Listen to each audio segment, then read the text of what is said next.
Then came the knock. First she ignored it. She knew that knock anywhere. Slow, hesitant, and almost apologetic. It was Zach. "Karen, it's me." His voice came through the door, soft but carrying an undertone of nervousness. Her hands trembled slightly as she stood up, unsure if she even wanted to face him. There were so many unspoken words between them, so much unshed pain. Yet, against her better judgment, she opened the door. Zach stood there, his tall frame leaning against the doorframe. His usually confident demeanor replaced with guilt that practically weighed him down. His eyes met hers, and for a moment neither of them spoke. "Can I come in?" he asked gently. Karen hesitated, then nodded, stepping aside. He walked in slowly, his gaze scanning the familiar space before settling back on her. "Karen, I know this ain't easy. I know you don't want to see me right now, but I had to come." She crossed her arms, her face expressionless, but her voice carried the sharp edge of pain. "What is there left to say, Zach? The baby's gone. Baby.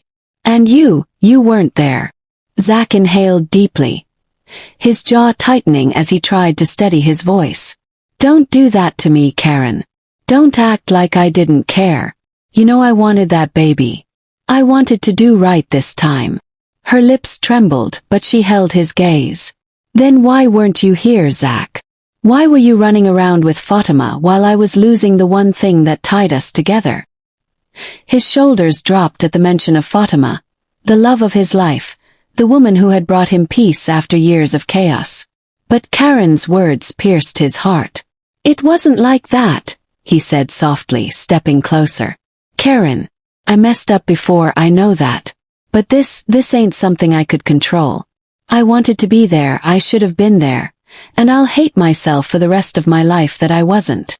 For a moment Karen's eyes softened and tears welled up, but she quickly blinked them away. "You moved on so fast, Zach. Like we never existed." Zach shook his head, his voice breaking as he replied. "Don't say that. You know we had something real, but we also had pain, Karen. We were like fire and gasoline, always burning, never lasting. I love Fatima, yeah, but that don't erase what we had. And it damn sure don't erase the fact that we lost our child." The word lost hung in the air like a storm cloud neither of them could escape. Karen turned away, her shoulders shaking slightly. "I sit here every night wondering what I did wrong. Wondering why I wasn't enough to keep you, enough to keep that baby alive." Zach walked up behind her, careful not to touch her, knowing she might pull away. "Karen, this ain't on you. Don't you put that weight on yourself. Sometimes life, it just happens and it's cruel. But don't think for one second that I don't carry this pain too." Finally Karen turned, tears streaming freely down her face. "Then why does it feel like I'm the only one grieving?" Zach's own tears finally broke free. He reached for her hand, hesitated, then pulled back, knowing boundaries were fragile between them. "Because I learned to hide my pain, Karen. Had to. I had to be strong for Fatima, for me. For the man I'm trying to be. But every night when it's quiet, I hear that little heartbeat we lost. Don't think I don't feel it." Silence settled between them, heavy but different this time. It wasn't anger holding them apart anymore. It was shared heartbreak. After a long pause, Karen whispered, "I don't hate you, Zach, but I don't know how to forgive you."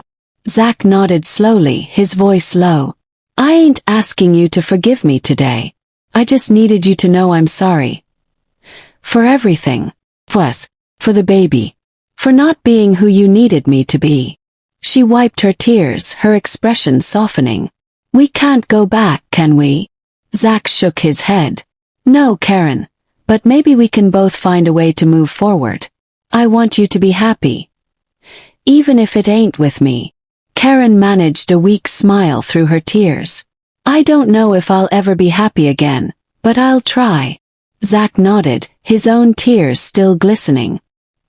He reached for the door but stopped, glancing back one last time. "Take care of yourself, Karen."